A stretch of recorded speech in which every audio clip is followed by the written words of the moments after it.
नमस्कार साथियों, आज मैं फिर से हाजिर हूँ एक बिल्कुल नए इन्वेस्टमेंट ऑप्शन के साथ। दोस्तों, आज मैं जिस स्कीम के बारे में बात करने चाह रहा हूँ वो स्कीम जब से शुरू हुई है यानी 29 दिसंबर 2015 से लेकर के अभी तक का उसने रिटर्न दिया है 28.32% का। दोस्तों, इस स्कीम का नाम है टाटा डिजिटल इंडिया फंड। दोस्तों, टाटा डिजिटल इंडिया फंड के अगर पिछले 5 वर्षों के रिटर्न को देखा जाए तो 36.99% का रिटर्न रहा है और 3 सालों के रिटर्न को देख लिया जाए तो पिछले 3 सालों में इस स्कीम ने 45.38% का रिटर्न दे दिया है। और अगर 1 वर्ष की बात करूं दोस्तों, तो पिछले 1 वर्ष ने टाटा डिजिटल इंडिया फंड ने 61.97% का रिटर्न दिया है। और अगर मात्र 6 महीने की ही बात कर ली जाए तो पिछले 6 महीने में ही टाटा डिजिटल इंडिया फंड ने 36.78% का रिटर्न दे दिया है। और अगर 1 महीने की बात की जाए दोस्तों, तो मात्र 1 महीने में ही टाटा डिजिटल इंडिया फंड ने 6.21% का रिटर्न दिया है। और देखा जाए तो एफडी और आरडी की तुलना में भी है इसका काफ़ी अच्छा रिटर्न है। ऑल टाइम रिटर्न को देखा जाए तो 28.32% रहा है। बहुत ही बेहतरीन रिटर्न रहा है इस फंड का। दोस्तों, आज के इस वीडियो में हम ये समझने का प्रयास करेंगे कि अगर हम एसआईपी के जरिए यानी हर महीने छोटे छोटे इन्वेस्टमेंट के जरिए अगर हम इस फंड में निवेश करना चाहते हैं और अगर मात्र 600 रुपये हर महीने निवेश करना शुरू कर दें इस फंड में, तो ये फंड हमें कितने सालों में कितने रुपए देगा, इसको हम कैलकुलेटर पर चलकर कैलकुलेट करेंगे। लेकिन इससे पहले हमें इस कंपनी की कुछ बेहद महत्वपूर्ण डिटेल्स जाननी जरूरी है। आइए जान लेते हैं टाटा डिजिटल इंडिया फंड की कुछ बेहद महत्वपूर्ण डिटेल्स क्या क्या हैं। दोस्तों, NAV प्राइस की बात की जाए तो 45.21 रुपये का NAV प्राइस चल रहा है। अगर रेटिंग की बात की जाए तो इसे 3 स्टार की रेटिंग दी गई है। और अगर हम फंड साइज़ देखें दोस्तों, तो टाटा डिजिटल इंडिया फंड का फंड साइज है 4,899.56 करोड़ रुपए का फंड साइज है, जो काफ़ी बड़ा फंड साइज है।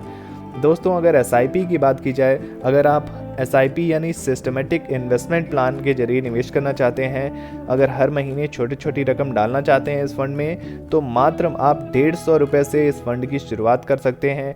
हर महीने 150 रुपये इस फंड में डाल सकते हैं और उससे इसकी शुरुआत हो सकती है। और अगर आप लमसम के जरिए यानी एक मुश्त पैसा डालना चाहते हैं तो आपको मिनिमम 5,000 रुपये से शुरुआत करनी होगी इस फंड के माध्यम से।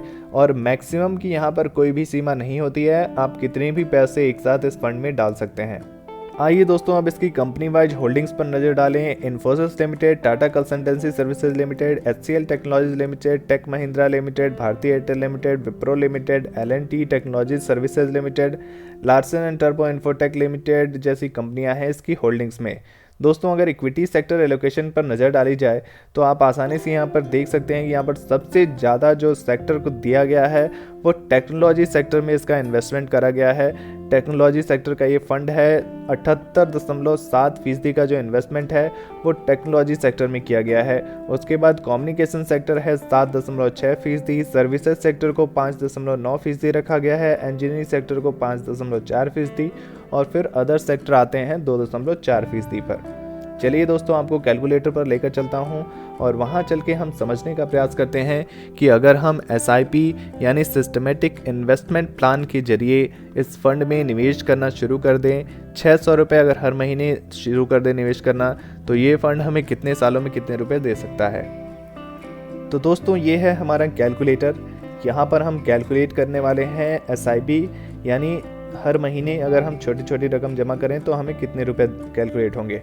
दोस्तों, यहाँ पर जो हमने मंथली इन्वेस्टमेंट करने का लक्ष्य रखा है वो 600 रुपये का रखा है, इसलिए यहाँ पर हम 600 रुपये रख देते हैं monthly investment. Expected return rate की बात की जाए दोस्तों, तो इस फंड का ऑल टाइम रिटर्न रेट 28% से भी ज़्यादा है।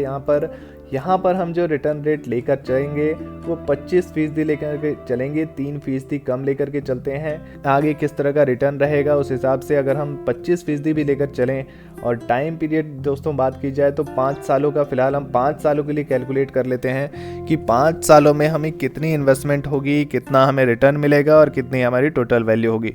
दोस्तों, यहाँ पर जो 5 सालों में हम टोटल इन्वेस्टमेंट करेंगे वो 36,000 रुपये कर चुके होंगे। अगर हर महीने हम 600 रुपये इस फंड में डाल रहे हैं तो इस हिसाब से हम 36,000 रुपये 5 सालों में डाल चुके होंगे और 5 सालों में जो हमें एस्टिमेटेड रिटर्न मिलेगा वो 35,905 रुपये का मिलेगा और हमारी जो कुल फंड वैल्यू होगी वो हो जाएगी 71,907 रुपये 5 सालों में। दोस्तों अगर 10 सालों की बात करें, अगर हमने 10 सालों तक इन्वेस्टमेंट किया, 10 सालों तक लगातार इन्वेस्टमेंट करते रहे, हर महीने 600 रुपये इस फंड में डालते रहे और 25% का हमें एक्सपेक्टेड रिटर्न रेट मिलता रहा, तो 25% एक्सपेक्टेड रिटर्न रेट के हिसाब से हमें जो एस्टिमेटेड रिटर्न मिलेगा वो 2,47,683 रुपये का होगा। हमें जो टोटल इन्वेस्टमेंट अमाउंट होगा वो 72,000 रुपये का हो जाएगा और हमारी जो टोटल फंड वैल्यू होगी वो हो जाएगी 3,19,683 रुपये। आप इस कैलकुलेटर में देख सकते हैं 72,000 हमारा टोटल इन्वेस्टमेंट अमाउंट है और जो हमारी फंड वैल्यू है टोटल वो 3,19,683 रुपये है। 15 सालों की बात कर ले तो दोस्तों अगर हमने 15 सालों तक इन्वेस्टमेंट करते रहे, हर महीने आपको करना है 600 रुपये का इन्वेस्टमेंट करना है, हर महीने आपके अकाउंट से वो कटते रहेंगे और 15 सालों में आप 1,08,000 रुपये टाटा डिजिटल इंडिया फंड में जमा कर चुके होंगे और 1,08,000 रुपये पर जो आपको रिटर्न मिलेगा वो 10,65,471 रुपये का होगा और आपकी कुल फंड वैल्यू हो जाएगी 10,65,471 रुपये प्लस जो आप 1,08,000 रुपये आपका जो इन्वेस्टमेंट अमाउंट है, यानी कि जो आपकी जो कुल फंड वैल्यू होगी वो 11,73,471 रुपये हो जाएगी। दोस्तों ऐसे ही अगर कैलकुलेट करते रहे और 20 सालों तक लगातार हम इस फंड में 600 रुपये डालते रहे तो 1,44,000 हमारा टोटल इन्वेस्टमेंट अमाउंट होगा। 20 सालों में जो हमारा टोटल इन्वेस्टमेंट अमाउंट बढ़कर हो जाएगा वो 1,44,000 का हो जाएगा और उस 1,44,000 पर जो एस्टिमेटेड रिटर्न रेट यहाँ पे हमें दिख रहा है वो 39,71,457 रुपये का हो जाएगा और हमारी जो टोटल फंड वैल्यू हो जाएगी वो 41,15,457 रुपये हो जाएगी। दोस्तों 25 सालों की अगर बात कर लें, अगर हमने हर महीने को करना है 600 रुपये का इन्वेस्टमेंट और लगातार करते रहे टाटा डिजिटल इंडिया फंड के माध्यम से तो एक्सपेक्टेड रिटर्न रेट अगर 25% का मिलता रहा तो उस हिसाब से जो हमारा टोटल इन्वेस्टमेंट अमाउंट होगा वो 1,80,000 रुपये का हो जाएगा और 1,80,000 पर जो हमें एस्टिमेटेड रिटर्न मिलेगा दोस्तों आप इमेजिन नहीं कर सकते कितना का होगा। आप इस कैलकुलेटर में देख सकते हैं, यहाँ पर ये कैलकुलेटर दिखा रहा है 1,80,000 रुपये के इन्वेस्टमेंट अमाउंट पर आपको 1,40,72,965 रुपये का रिटर्न मिल जाएगा और आपकी जो टोटल फंड वैल्यू हो जाएगी 25 सालों बाद वो हो जाएगी 1,42,52,965 रुपये। और अगर दोस्तों आपने 30 सालों तक इस स्कीम को चलाया तो क्या होगा।